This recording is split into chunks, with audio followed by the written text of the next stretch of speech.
राजनीति के रंगमंच पर एक नई गाथा लिखी जा रही है और इस बार केंद्र में है दिल्ली की गली गली वाली कहानी। चुनाव का बिगुल बुझने के बाद से ही राजनीतिक दलों की सरगर्मी अपने चरम पर पहुंच चुकी है, लेकिन आज हम बात करेंगे उस दल की जिसने कभी यूपी की सत्ता के शिखर पर राज किया और अब दिल्ली के मैदान में नई रणनीति के साथ उतरने को तैयार है।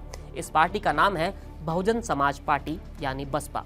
बसपा सुप्रीमो मायावती, जिन्होंने यूपी की सियासत में दलित और शोषित वर्ग की आवाज बुलंद की, अब दिल्ली की सत्ता के समीकरण बदलने की कोशिश में जुट गई हैं। 2024 के लोकसभा चुनाव में शून्य पर सिमटने के बाद मायावती इस बार कुछ ऐसा करना चाहती हैं जिससे न केवल उनका खोया जनाधार लौट सके, बल्कि बसपा फिर से एक मजबूत राजनीतिक शक्ति के रूप में उभर पाए। लेकिन अब यह सवाल है कि मायावती इस चुनौती से आखिर निपटेंगी कैसे। चलिए इसके बारे में हम बता देते हैं। दरअसल हरियाणा विधानसभा चुनाव के बाद ही मायावती ने पहले दिल्ली विधानसभा चुनाव की कमान अपने भतीजे आकाश आनंद के हाथों में सौंपी थी, जिसके बाद माना जा रहा था कि दिल्ली में बसपा प्रत्याशी के चयन से लेकर रणनीति तक बनाने का जिम्मा उनके ही हाथों में होगा। लेकिन ऐसा नहीं हुआ। दिल्ली की सियासी गर्मी को देखते हुए मायावती ने दिल्ली को 5 जोन में बांटकर अपने सिपहसालारों को जिम्मा दिया है। बसपा ने इस बार सुदेश आर्या, सीपी मसह, धर्मवीर अशोक, रणधीर बेनीवाल और सुजीत सम्राट जैसे नेताओं को जिम्मेदारी सौंपी है, जिसमें से रणधीर बेनीवाल को हरियाणा बॉर्डर से लगी हुई 10 सीटें सौंपी हैं, जो हरियाणा, चंडीगढ़ और पंजाब के प्रभारी रहे हैं। जबकि सुदेश आर्य को 16 सीटें दी गई हैं, जिसमें नांगलोई जिले की और चांदनी चौक लोकसभा क्षेत्र की सीटें शामिल हैं। उसके बाद सुजीत सम्राट को 12 विधानसभा सीटें सौंपी गई हैं।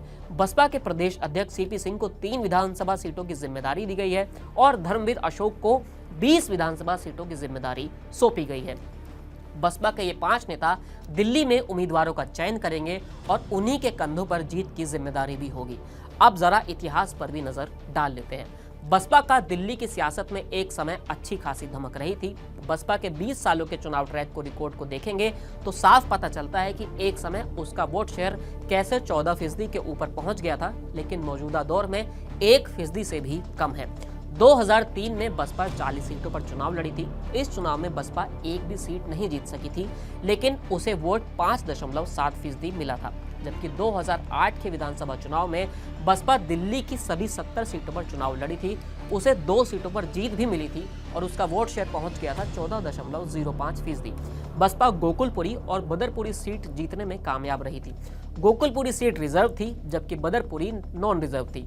2013 के विधानसभा चुनाव में बसपा ने सभी 70 सीटें पर अपने उम्मीदवार उतारे थे, जिसमें से एक भी सीट उसे नहीं मिली थी, लेकिन 5.35% वोट शेयर उसके खाते में जरूर आ गया था। ऐसे ही 2015 के विधानसभा चुनाव में बसपा सभी 70 सीट पर लड़ी और उसका वोट शेयर घटकर 1.13% पर पहुंच गया। इसके बाद बसपा 2020 के चुनाव में भी सभी सीटों पर उम्मीदवार उतार रही थी। हालांकि आप की लहर में पार्टी एक भी सीट जीतने में सफल नहीं हो पाई और उसे 1% से भी कम वोट शेयर मिल पाया। इस गिरावट की वजह से आम आदमी पार्टी का उदय और दलित वोट बैंक का केजरीवाल की तरफ खिसकना रहा। मायावती इसे समझती है और इस बार उन्होंने कमान खुद संभालने का फैसला किया है। बता दें कि 15 जनवरी से मायावती दिल्ली में डेरा जमाने वाली है। उन्होंने साफ कर दिया है कि इस बार टिकट वितरण में स्वच्छ छवि वाले नेताओं को ही मौका मिलेगा। इसके साथ ही महिलाओं और युवाओं को प्राथमिकता दी जाएगी। दूसरी तरफ आकाश आनंद पार्टी के प्रचार अभियान को संभालेंगे, रैलियां करेंगे और डोर टू डोर कैंपेन के जरिए बसपा के लिए दिल्ली में माहौल बनाएंगे। दिल्ली की सियासत में दलित वोटरों की भूमिका अहम है। लगभग 17% दलित आबादी, जिनमें जाटव, वाल्मीकि, निषाद और खटीक जैसे उपजातीय शामिल है, राजनीति की कई विधानसभा क्षेत्रों में निर्णायक भूमिका निभाते हैं। लेकिन ये आबादी अब बसपा से दूर होती दिख रही है। मायावती के सामने सबसे बड़ी चुनौती ये है कि इस विश्वास को वापस जीता कैसे जाए। दिल्ली के जाटव आबादी, जो कभी बसपा का वो कोर वोट बैंक थी, अब आप की तरफ झुक गई है। इसके पीछे केजरीवाल की राजनीति का जादू और बाबा साहेब अंबेडकर के विचारों को प्रभावी ढंग से पेश करने की उनकी रणनीति है। मायावती ने इसे समझते हुए बीजेपी और कांग्रेस की कथित संविधान विरोधी नीतियों का जनता के सामने लाने का फैसला किया है। इस चुनाव में बसपा ने एक और प्रयोग किया है। पार्टी ने टिकट वितरण और रणनीति की जिम्मेदारी 5 अलग अलग नेताओं को दी है। इससे जहां संगठन को मजबूती मिलने की उम्मीद है, वहीं आकाश आनंद को प्रचार अभियान में पूरी ताकत झोंकने का मौका भी मिलेगा। लेकिन इसका मतलब ये भी है कि अगर नतीजे मायावती की उम्मीदों के मुताबिक नहीं आए तो दोषारोपण भी इनके ऊपर ही डाल दिया जाएगा। अब सवाल ये उठता है कि क्या मायावती का ये सियासी प्रयोग सफल होगा? क्या वो आपके चक्रव्यूह को तोड़कर दलित वोट बैंक वापस पा सकेंगी? क्या आकाश आनंद, जिनके सिर पर इस बार कांटों भरा ताज रखा गया है, अपनी जिम्मेदारी निभा पाएंगे? इन सवालों के जवाब दिल्ली की 70 विधानसभा सीटों के नतीजे में छिपे हैं। दिल्ली की राजनीति में बसपा का ये नया अध्याय न केवल पार्टी के भविष्य को तय करेगा, बल्कि ये भी दिखाएगा कि मायावती अपनी रणनीति में कितना बदलाव ला सकती हैं। एक तरफ जहां केजरीवाल की आप मजबूत स्थिति में है, वहीं कांग्रेस और बीजेपी भी अपनी जमीन तलाश रही हैं। इन सब के बीच मायावती का दिल्ली में डेरा डालना और 5 सिपह सलारों की फौज तैयार करना सियासत के इस रोमांचक खेल को और भी दिलचस्प बना देता है।